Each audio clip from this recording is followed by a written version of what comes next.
I-prioritize mo talaga yung health mo bago ang lahat. Kasi para maging ready ka sa paparating na opportunity, sa bagong opportunity. Kasi pag hindi ka ready dun, may possibility na dumaan lang yun eh.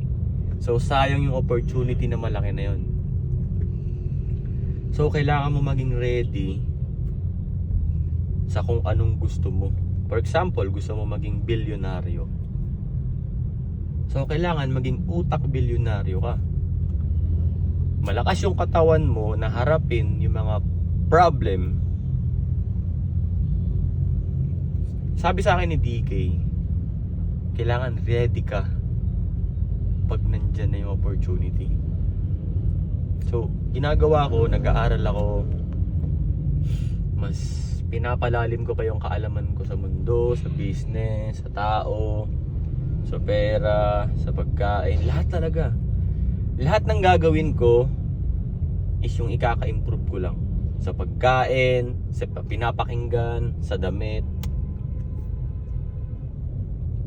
Kasi para saan pa, di ba?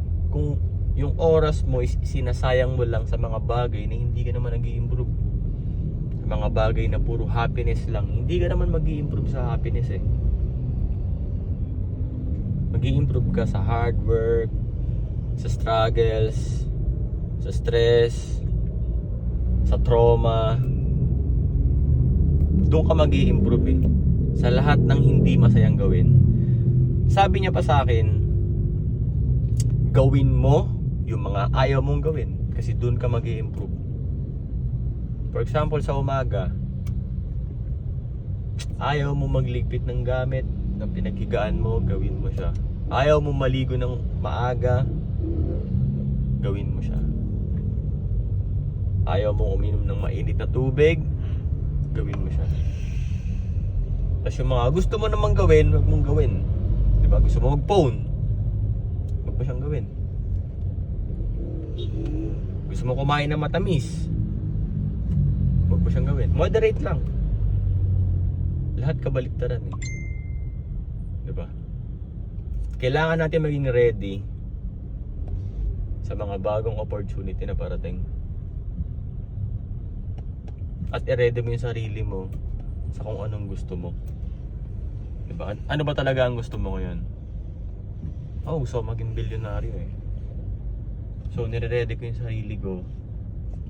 Doon. Nire-ready ko yung mind ko, health ko, pangunawa. Diba? Hindi ako nakikinig sa emotion ko. Kasi lahat naman ng sinasabi ng emotion mo, kadalasan mali. Isipin mo maigi. Yun lang.